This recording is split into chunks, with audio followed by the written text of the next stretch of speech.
बिस्मिल्लाहिर्रहमानिर्रहीम। ये तो तय है कि ये जंग, जैसे मैं शुरू से जब से ये स्टार्ट हुई है कह रहा हूँ, जंगबंदी हो भी गई है तब भी ये ख़त्म नहीं होगी।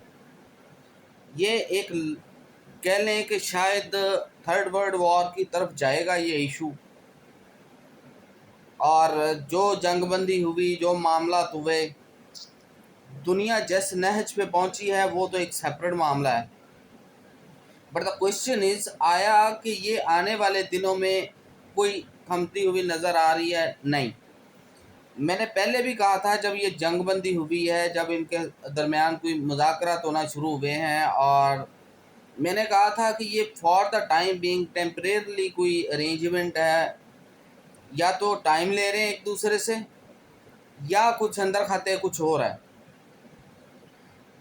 आप इमेजिन करें, पाकिस्तान ने मीडिएशन की कोशिश की, सारा कुछ करवाया, इसके बावजूद कुछ अरसे बाद एक एक ही राउंड हुआ टेबल टॉक का, दूसरे पे वो आए नहीं, फिर उन्होंने आपस में मुज़ाकरात शुरू कर दिए। ये वो सिंपल मामला नहीं है जो अक्सर समझा जाता। मैंने पहले दिन कहा था कि ये जंग किसी मंतकी इंजाम तक पहुंचेगी तब ही कुछ होगा। अभी कल रात की बात है, अब तक ईरान 11 मिसाइल फायर कर चुका है यूएई के ऊपर, और यूएई इस वक्त रिटेलिएट करने की कोशिश करेगा और कर रहा है, तैयारी कर रहा है। सोर्सेज ये कहते हैं कि यूएई इस वक्त रिटेलिएट करेगा। देन अगर आप देख लें कि स्टेट ऑफ हॉर्मुज़ के ऊपर बैठे दो कंट्रीज़ अगर दोबारा इस चीज़ में आपस में कॉन्फ्लिक्ट में आते हैं, तो समझें ये दुनिया के जो एनर्जी सेक्टर है ना, वो कोलैप्स कर जाएगा। ऑलरेडी कर गया, अब पाकिस्तान का तो कर जाएगा। देन अगर वो क्लेम करते हैं कि जो इसराइल के एयर डिफेंस सिस्टम है यूएई के अंदर इंस्टॉल हैं, और ईरान कहता है हम उसे हिट कर रहे हैं, बट वो डेफिनेटली वो सॉवरेनिटी जो यूएई की है उसके ऊपर तो आ रहा है। और यूएई को इस वक्त सबसे ज़्यादा ख़तरा किस चीज़ का है, सबसे ज़्यादा गुस्सा कि उसकी जो एक सेफ जो कंट्री था ना, उसका इमेज ज़ीरो हो गया है। लोग वहाँ जा नहीं रहे, इन्वेस्टमेंट ज़ीरो हो गई है, और लोगों को वहाँ से निकाला जा रहा है, और उसके बाद उनके पास ऑप्शन कोई नहीं है, ऑप्शन कोई नहीं है। अब ईरान ने again without cancelling any mediation जंगबंदी को ख़त्म किए बिना एक कह लें कि यूनिलेटरली अटैक कर दिया उसके ऊपर, बहाना चाहे जो मर्जी बनाया। फिर अब ट्रंप का बयान आ जाता है कि हम ईरान को सफ़ा हस्ती से मिटा देंगे, एक चीज़। फिर इस बयान के बाद ईरान अमेरिका की जो छोटी कुछ कश्तियां हैं, जहाज़ हैं, उन पे हमला करता है, मिसाइल मारता है। सो इमेजिन करें इस पिक्चर को, ये वॉर थर्ड वर्ल्ड वॉर की तरफ जाएगी। अभी एनर्जी सेक्टर में, और जो कंट्रीज़ इन गल्फ़ कंट्रीज़ और ईरान से के ऑयल्स पे चलती थी, उनका और भी बेड़ा गर्क होगा। हमारे वालों ने तो पहले भी कर दिया, हालांकि बांग्लादेश और ये वो में अभी भी स्टैटिक है जो एनर्जी के जो प्राइसेस हैं। हमारे यहाँ ज़्यादा हुआ, पता नहीं हमारा कुछ स्पेशल आता था, उनसे महंगा लेते थे हम। By the way, this apart from, we are talking about international scenario, और इंटरनेशनल सिनेरियो यही है। Again, you may call this prediction, or you may call this idea, just an idea, but ये जो है थर्ड वर्ल्ड वॉर की तरफ जाएगा किस्सा। ये जो मामलात हैं वो अभी रुकने वाले नहीं हैं। ईरान फिर शुरू हो गया विदाउट गिविंग एनी इंडिकेशन, और जो अमेरिका के सदर के जो बयान आए हैं उसके बाद सेंटकॉम का जो एक बयान है वो बड़ा इम्पॉर्टेंट है, ये याद रखिएगा।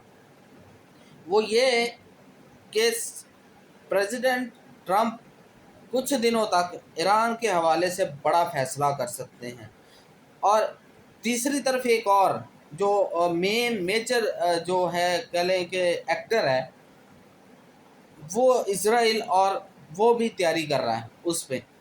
Israel and UAE right no ऐसे हैं, ashamed for a UAE being a Muslim to support the Israel, ये हो कर रहा है यूएई।